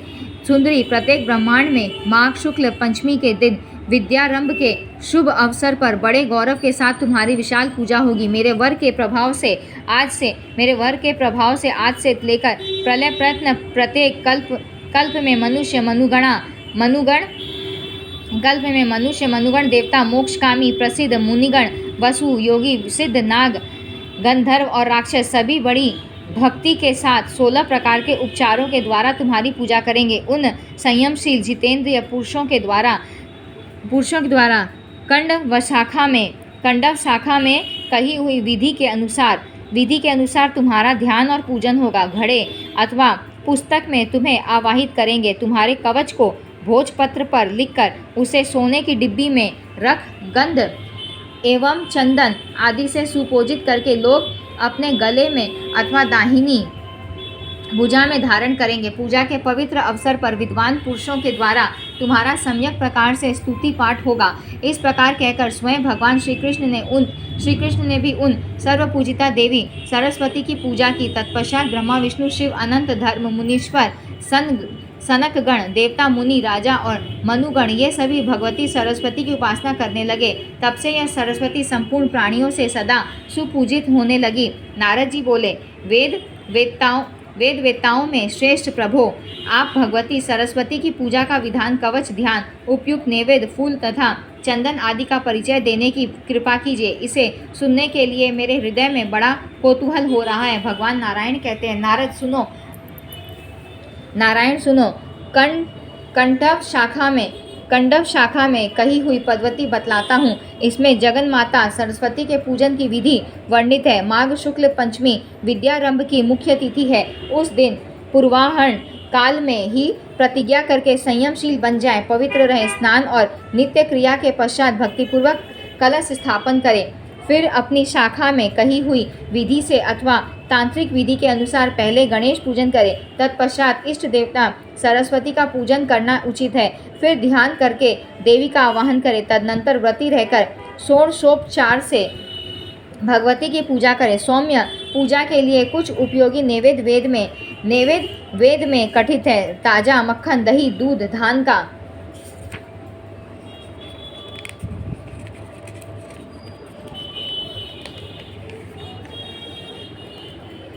लावा, तिल के लड्डू, सफ़ेद गन्ना, गुड़ में बना हुआ मधुर पकवान, मिश्री, सफ़ेद रंग की मिठाई, घी में बना हुआ नमकीन पदार्थ, बढ़िया सात्विक चिवड़ा, शास्त्रोक्त हविष्यान, जौ अथवा गेहूं के आटे से घृत में तले हुए पदार्थ, पके हुए स्वच्छ केले का पिष्टक, उत्तम अन्न को घृत में पकाकर उससे बना हुआ अमृत के समान मधुर मिष्ठान, नारियल, उसका पानी, कसेरू, मूली, अदरक, पका हुआ केला, बढ़िया बेर का फल, देश और काल के अनुसार उपलब्ध ऋतु फल तथा अन्य भी पवित्र स्वच्छ वर्ण के फल, ये सब नैवेद्य के सामान है। मुने सुगंधित सफ़ेद पुष्प और सफ़ेद स्वच्छ चंदन देवी सरस्वती को अर्पण करना चाहिए। नवीन श्वेत वस्त्र और सुंदर शंख की विशेष आवश्यकता है। श्वेत पुष्पों की माला और भूषण भगवती को चढ़ावे।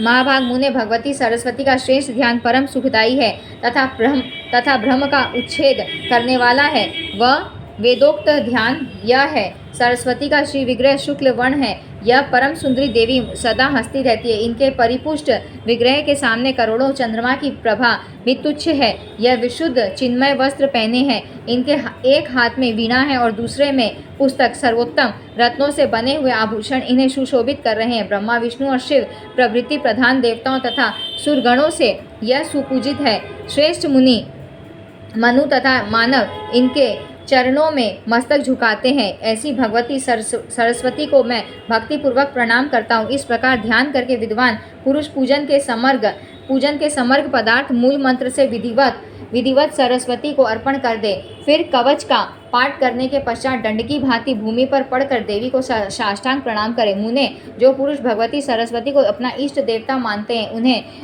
उनके लिए यह नित्य क्रिया है। श्रीं ह्रीं सरस्वती स्वाहा ये वैदिक अष्टाक्षर मूल मंत्र परम श्रेष्ठ एवं सबके लिए उपयोगी है, अथवा जिसने जिस मंत्र का उपदेश दिया है उनके लिए वही मूल मंत्र है। सरस्वती इस शब्द के साथ चतुर्थी विभक्ति जोड़कर अंत में स्वाहा शब्द लगा लेना चाहिए। लक्ष्मी और योग माया की आराधना में भी इसी मंत्र का प्रयोग किया जाता है। इस मंत्र को कल्प वृक्ष कहते हैं। प्राचीन काल में कृपा के समुद्र भगवान नारायण ने वाल्मीकि मुनि को इसी का उपदेश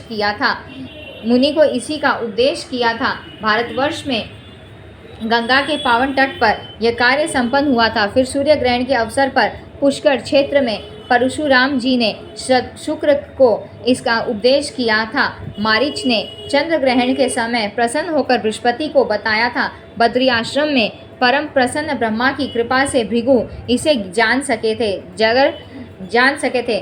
जरत्कारु मुनि क्षीर सागर के पास विराजमान थे। उन्होंने आस्तिक को यह मंत्र पढ़ाया था। बुद्धिमान ऋष्य श्रृंग ने मेरु पर्वत पर विभांडक मुनि से इसकी शिक्षा प्राप्त की थी। शिव ने आनंद में आकर गौतम गोत्र में उत्पन्न कण्व मुनि को इसका उपदेश किया था। याज्ञवल्क्य और कात्यायने सूर्य की दया से इसे पाया था। महाभाग शेष पाताल में बलि के सभा भवन पर विराजमान थे। वहीं उन्होंने पाणिनि बुद्धिमान भारद्वाज और शाक्टायन को इसका अभ्यास कराया था। 4 लाख जप करने पर मनुष्य के लिए यह मंत्र सिद्ध हो सकता है। इस मंत्र के सिद्ध हो जाने पर अवश्य मनुष्य में बृहस्पति के समान योग्यता प्राप्त हो सकती है। विपेंद्र सरस्वती का कवच विश्व पर विजय प्राप्त कराने वाला है। जगत्सृष्टा ब्रह्म ने गंधमादन पर्वत पर भृगु के आग्रह से इसे उन्हें बताया था। वहीं मैं तुमसे कहता हूँ, सुनो। भृगु ने कहा, ब्रह्मन, आप ब्रह्मज्ञानी जनों में प्रमुख, पूर्ण ब्रह्मज्ञान संपन्न, सर्वज्ञ, सबके पिता, सबके स्वामी एवं सबके परम आराध्य हैं। प्रभो, आप मुझे सरस्वती का विश्वजय नामक कवच बताने की कृपा कीजिए। मंत्रों का समूह यह कवच परम पवित्र है। ब्रह्मा जी बोले, वत्स, मैं संपूर्ण कामना पूर्ण करने वाला कवच कहता हूँ, सुनो। यह श्रुतियों का सार कान के लिए सुखप्रद, वेदों में प्रतिपादित एवं उनसे अनुमोदित है। रासेश्वर भगवान श्री कृष्ण गोलोक में विराजमान थे। वही वृंदावन में रासमंडल था। उसी समय उन प्रभु ने मुझे यह कवच सुनाया था। कल्प वृक्ष की तुलना करने वाला यह कवच परम गोपनीय है। जिन्हें किसी ने नहीं सुना है वह अद्भुत मंत्र इसमें सम्मिलित है। इसे धारण करने के प्रभाव से ही भगवान शुक्राचार्य संपूर्ण दैत्यों के पूज्य बन सके। ब्रह्मन बृहस्पति में इतनी बुद्धि का समावेश ही इस कवच की महिमा से ही हुआ है। वाल्मीकि मुनि सदा इसका पाठ और सरस्वती का ध्यान करते थे, अतः उन्हें कविंद्र कहलाने का सौभाग्य प्राप्त हो गया। वह भाषण करने में परम चतुर हो गए। इसे धारण करके स्वयंभू मनु ने सबसे पूजा प्राप्त की। कणान, गौतम कंडव, पाणिनि, शाक्टायन, दक्ष और कात्यायन इस कवच को धारण करके ही ग्रंथों की रचना में सफल हुए। इसे धारण करके स्वयं कृष्ण द्वैपायन व्यास देव ने वेदों का विभाग कर खेल ही खेल में अखिल पुराणों का प्रणयन किया। साता, तप, संवर्त, वशिष्ठ, पराशर, याज्ञवल्क्य, ऋष्य श्रृंग, भारद्वाज, आस्तिक, देवल, जेगीशव्य और ययाति ने इस कवच के साथ ही पूरे ग्रंथ का अध्ययन किया था। इसी से सर्वत्र उनका सम्मान होने लगा। विपेंद्र इस कवच के ऋषि प्रजापति हैं। स्वयं भृति छंद है। माता शारदा अधिष्ठात्री देवी है। अखिल तत्व परिज्ञान पूर्वक संपूर्ण अर्थ के साधन तथा समस्त कविताओं के विवेचन में इसका प्रयोग किया जाता है। श्रीं ह्रीं स्वरूपिणी भगवती सरस्वती सब ओर से मेरे सिर की रक्षा करें। श्रीमयी वाग्देवता सदा मेरे ललाट की रक्षा करे। ओम ह्रीं भगवती सरस्वती निरंतर कानों की रक्षा करे। ओम श्रीं ह्रीं भगवती सरस्वती देवी सदा दोनों नेत्रों की रक्षा करे। ऐं ह्रीं सर्वरूपिणी वाणी की अधिष्ठात्री देवी सदा मेरी नासिका की रक्षा करे। ओम रिंगमयी विद्या की अधिष्ठात्री देवी होठ की रक्षा करे। ओम श्रीं रिंग भगवती ब्राह्मी दंत पंक्ति की निरंतर रक्षा करे। ऐं यह देवी सरस्वती का एकाक्षर मंत्र मेरे कंठ की रक्षा करे। ओम श्रीं रिंग मेरे गले की तथा श्रीं मेरे कंधों की सदा रक्षा करे। विद्या की अधिष्ठात्री देवी ओम रिंग स्वरूपिणी सरस्वती सदा वक्ष स्थल की रक्षा करे। विद्याधि स्वरूपा ओम रिंगमयी देवी मेरी नाभि की रक्षा करे। ओम रिंग क्लिंग स्वरूपिणी देवी वाणी सदा मेरे हाथ की रक्षा करे। ओम स्वरूपिणी भगवती सर्ववर्णात्मिका दोनों पैरों को सुरक्षित रखे। ओम वाग अधिष्ठात्री देवी के द्वारा मैं सब प्रकार से सदा सुरक्षित रहूं। सबके कंठ में निवास करने वाली ओम स्वरूपा देवी पूर्व दिशा में सदा मेरी रक्षा करे। सबकी जीभ के अग्रभाग पर विराजने वाली ओम स्वरूपिणी देवी अग्निकोण में रक्षा करे। ओम ऐं ह्रीं श्रीं क्लीं सरस्वते बुद्धि जनन्ये स्वाहा। इसको मंत्रराज कहते हैं। यह इसी रूप में सदा विराजमान रहता है। यह निरंतर मेरे दक्षिण भाग की रक्षा करे। ऐं ह्रीं श्रीं यह त्रैक्षर ने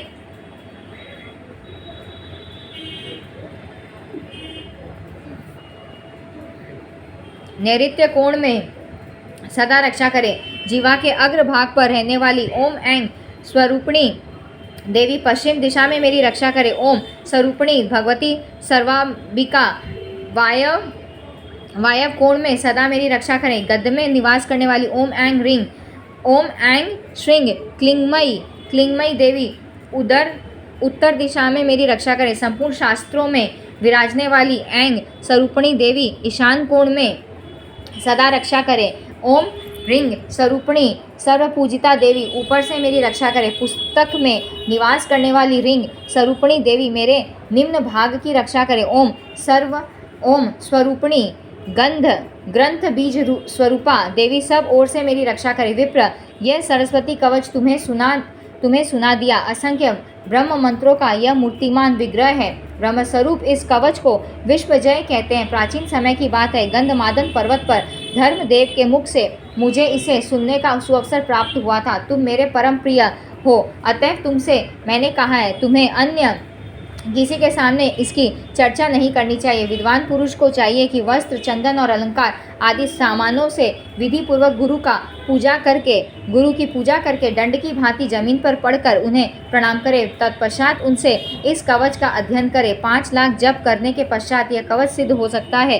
इस कवच के सिद्ध हो जाने पर पुरुष को बृहस्पति के समान पूर्ण योग्यता प्राप्त हो सकती है। इस कवच के प्रसाद से पुरुष भाषण करने में परम चतुर कवियों का सम्राट और त्रैलोक्य विजयी हो सकता है। उसमें सब कुछ जीतने की योग्यता प्राप्त हो जाती है। मुने यह कवच गंड व शाखा के अंतर्गत है। अब स्तोत्र, ध्यान, वंदन और पूजा का विधान बताता हूँ, सुनो। यहाँ हमने 4था अध्याय समाप्त किया है। याज्ञवल्क्य द्वारा भगवती सरस्वती की स्तुति। भगवान नारायण कहते हैं, नारद सरस्वती देवी का स्तोत्र सुनो, जिससे संपूर्ण मनोरथ सिद्ध हो जाते हैं। प्राचीन समय की बात है, याज्ञवल्क्य नामक प्रसिद्ध एवं एक प्रधान मुनि थे। उन्होंने भगवती सरस्वती की स्तुति की थी। जब गुरु ने शाप देकर उनकी श्रेष्ठ विद्या को नष्ट कर दिया, तब वे अत्यंत दुखी होकर लोलार्क कुंड पर, जो उत्तम पुण्य प्रदान करने वाला स्थान है, गए। उन्होंने तपस्या के साथ ही शोक विह्वल होकर भगवान सूर्य की स्तुति की। तब शक्तिशाली सूर्य ने याज्ञवल्क्य को वेद और वेदांग का अध्ययन कराया। साथ ही कहा, मुने तुम स्मरण शक्ति प्राप्त करने के लिए भक्तिपूर्वक भगवती सरस्वती की स्तुति करो। इस प्रकार कहकर दिन जनों पर दया करने वाले सूर्य अंतर्ध्यान हो गए। तब याज्ञवल्क्य मुनि ने स्नान किया और नम्रता के कारण सिर झुकाकर वे भक्तिपूर्वक स्तुति करने लगे। याज्ञवल्क्य बोले, जगन्माता मुझ पर कृपा करो, मैं बड़ा निस्तेज हो गया हूँ। गुरु के शाप से मेरी स्मरण शक्ति नष्ट हो गई है। मैं विद्या से वंचित हो बैठा हूँ। मुझे दुख सता रहा है। तुम मुझे ज्ञान, स्मृति, शिष्यों को समझाने की शक्ति, विद्या तथा ग्रंथ रचना करने की कुशलता देने के साथ ही अपना उत्तम एवं सुप्रतिष्ठित शिष्य बना लो। माता, तुम्हारी कृपा से मैं प्रतिभाशाली बनकर सज्जनों की सभा में जाऊं और वहां विचार करने में मुझे उत्तम क्षमता प्राप्त हो सके। दुर्भाग्यवश मेरा जो संपूर्ण ज्ञान नष्ट हो गया वह मुझे पुनः प्राप्त हो जाए। जिस प्रकार देवता धूल में छिपे हुए बीज को समयानुसार अंकुरित कर देते हैं, वैसे ही तुम भी मेरे लुप्त ज्ञान को पुनः प्रकाशित कर दो। तुम ब्रह्म स्वरूपा परमा ज्योति रूपा सनातनी संपूर्ण विद्याओं की अधिष्ठात्री एवं भगवती सरस्वती हो। तुम्हें बार बार प्रणाम है। विसर्ग, बिंदु एवं मात्रा तीनों में जो अधिष्ठान रूप से विद्यमान है, उसकी भी अधिष्ठात्री भगवती नीति को बारंबार नमस्कार है। वह देवी व्याख्या स्वरूपिणी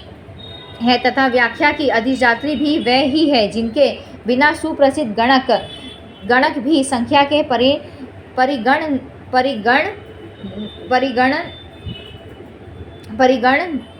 में सफलता नहीं प्राप्त कर सकता। उन काल संख्या स्वरूपिणी भगवती को बार बार नमस्कार है, जो ब्रह्म सिद्धांत रूपा तथा स्मृति शक्ति, ज्ञान शक्ति और बुद्धि स्वरूपा है। उन देवी को बार बार प्रणाम है, जो प्रतिभा शक्ति और कल्पना शक्ति है। उनको बार बार प्रणाम है। एक बार सनत कुमार ने ब्रह्मा जी से ज्ञान का रहस्य पूछा था। उस समय ब्रह्मा भी मुख जैसे हो गए थे। वह ब्रह्म सिद्धांत के विषय में कुछ भी कह न सके। उस समय स्वयं भगवान श्री कृष्ण वहाँ पधारे। उन्होंने आते ही कहा, प्रजापते, तुम भगवती सरस्वती को इष्ट देवता मानकर उनकी स्तुति करो।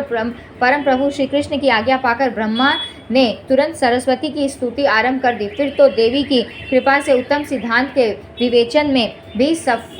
विवेचन में सफलीभूत हो गए। ऐसे ही एक समय की बात है, पृथ्वी ने महाभाग अनंत से ज्ञान का रहस्य पूछा था।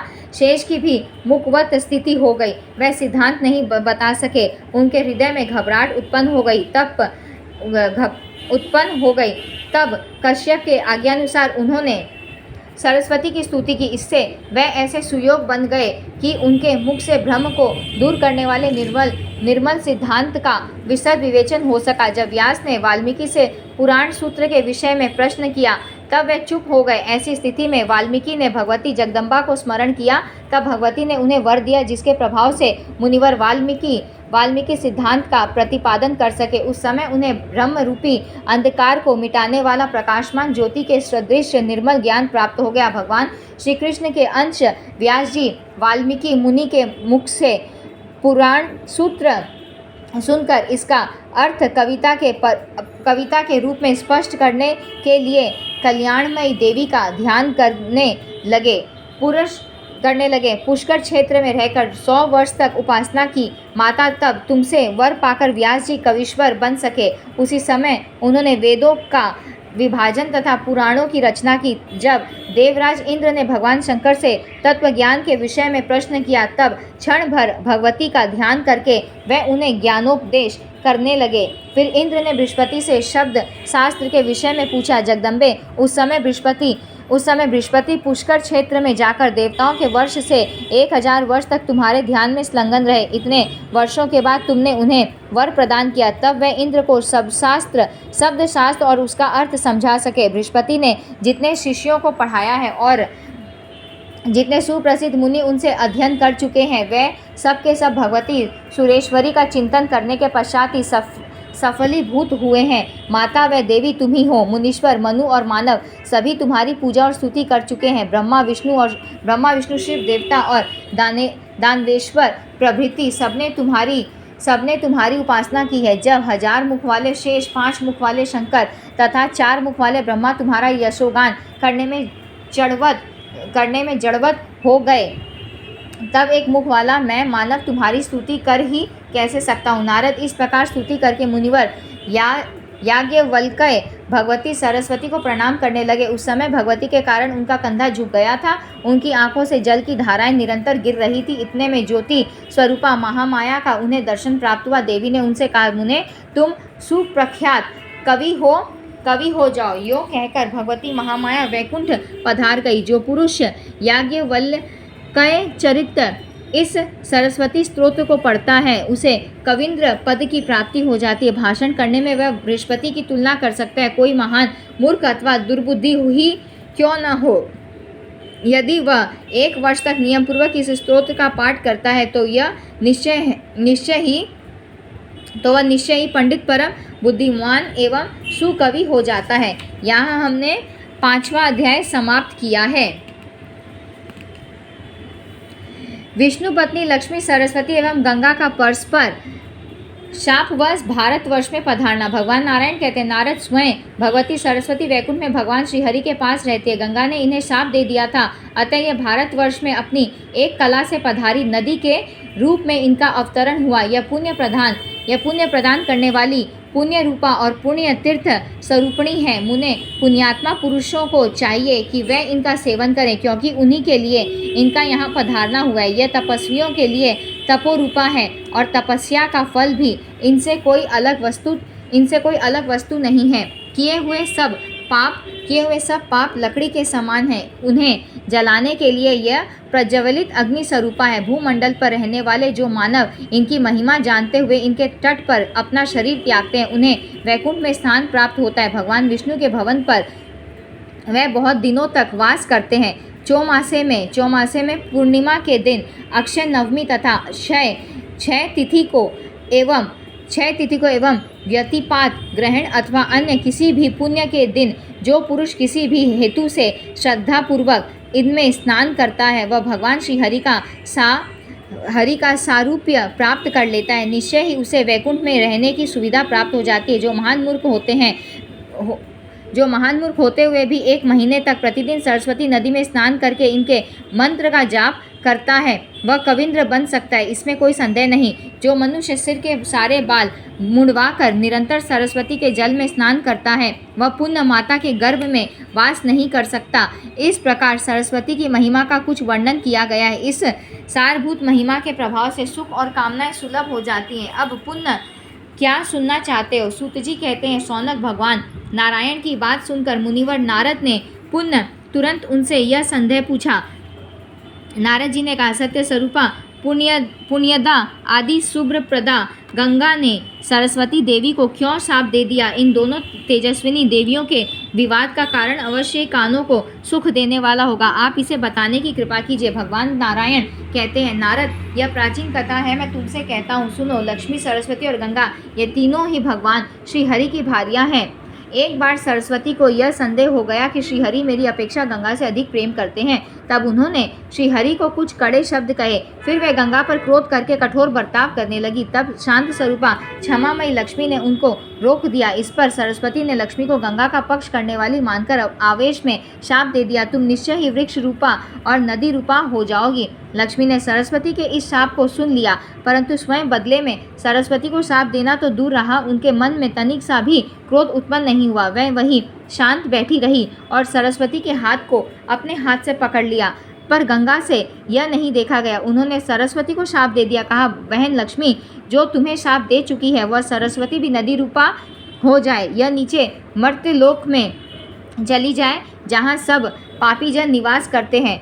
नारद, गंगा की यह बात सुनकर सरस्वती ने उन्हें शाप दे दिया कि तुम्हें भी धरातल पर जाना होगा और तुम पापियों के पाप को अंगीकार करोगी। इतने में भगवान श्री हरि वहां आ गए। उस समय 4 भुजा वाले वह प्रभु अपने 4 पार्षदों से सुशोभित थे। उन्होंने सरस्वती का हाथ पकड़कर उन्हें अपने समीप प्रेम से बैठा लिया। तत्पश्चात वह सर्वज्ञानी श्री हरि प्राचीन अखिल ज्ञान का रहस्य समझाने लगे। उन दुखित देवियों के कलह और शाप का मुख्य कारण सुनकर परम प्रभु ने समयानुकूल बातें बताई। भगवान श्री हरि बोले, लक्ष्मी सुबह तुम अपनी कला से राजा धर्मध्वज के घर पधारो।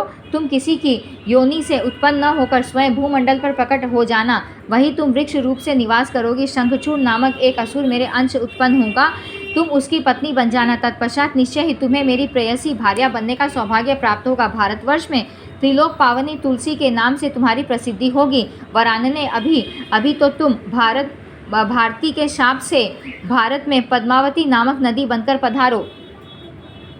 तदनंतर गंगा से कहा, गंगे, तुम सरस्वती के शापवश अपने अंश से पापियों का पाप भस्म करने के लिए विश्व पावनी नदी बनकर भारतवर्ष में जाना।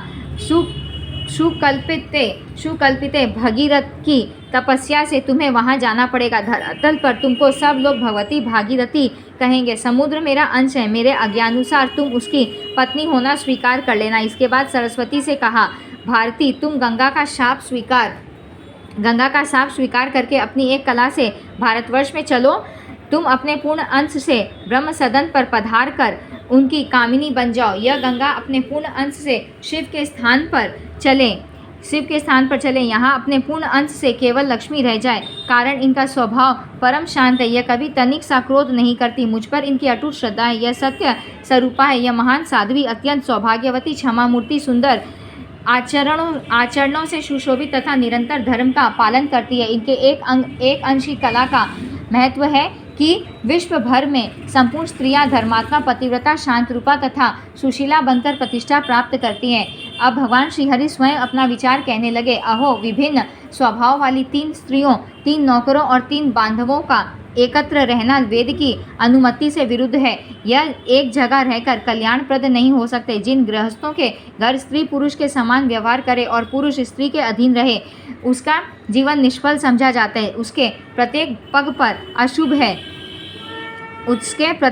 पर अशुभ है। जिसकी स्त्री मुख दुष्टा, योनि दुष्टा और कलह प्रिया हो, उसके लिए तो जंगल ही घर से बढ़कर सुखदायी है। कारण वहाँ उसे जल, स्थल और फल तो मिल ही जाते हैं। यह फल, जल आदि जंगल में निरंतर सुलभ रहते हैं, घर पर नहीं मिल सकते। अग्नि के पास रहना ठीक है, अथवा हिंसक जंतुओं के निकट रहने पर भी सुख मिल सकता है, किंतु दुष्टा स्त्री के निकट रहने वाले पुरुष को अवश्य महान क्लेश भोगना पड़ता है। वरानने पुरुषों के लिए व्याधि ज्वाला अथवा विष ज्वाला को ठीक बताया जा सकता है, किंतु दुष्टा स्त्रियों के मुख की ज्वाला मृत्यु से भी अधिक कष्टप्रद होती है। स्त्री के वश में रहने वाले पुरुषों की शुद्धि शरीर के भस्म हो जाने पर भी हो जाए, यह अनिश्चित है। स्त्री के वश में रहने वाला व्यक्ति दिन में जो कुछ कर्म करता है, उसके फल का वह भागी नहीं हो पाता। इस लोक में और परलोक में सब जगह उसकी निंदा होती है। जो यश और कीर्ति से रहित है, उसे जीते हुए भी मुर्दा समझना चाहिए। एक भार्या वाले को ही चैन नहीं, फिर जिसके अनेक स्त्रियां हो, उसके लिए तो सुख की कल्पना ही असंभव है। अतएव गंगे, तुम शिव के पास जाओ और सरस्वती, तुम्हें ब्रह्मा के स्थान पर चले जाना चाहिए। यहाँ मेरे भवन पर केवल सुशीला लक्ष्मी जी रह जाए, क्योंकि परम साध्वी, उत्तम आचरण करने वाली एवं पतिव्रता स्त्री का स्वामी इस लोक में स्वर्ग का सुख भोगता है और परलोक में उसके लिए कैवल्य पद सुरक्षित है। जिसकी पत्नी पतिव्रता है, वह परम पवित्र, सुखी और मुक्त समझा जाता है। यहाँ हमने 6ठा अध्याय समाप्त किया है।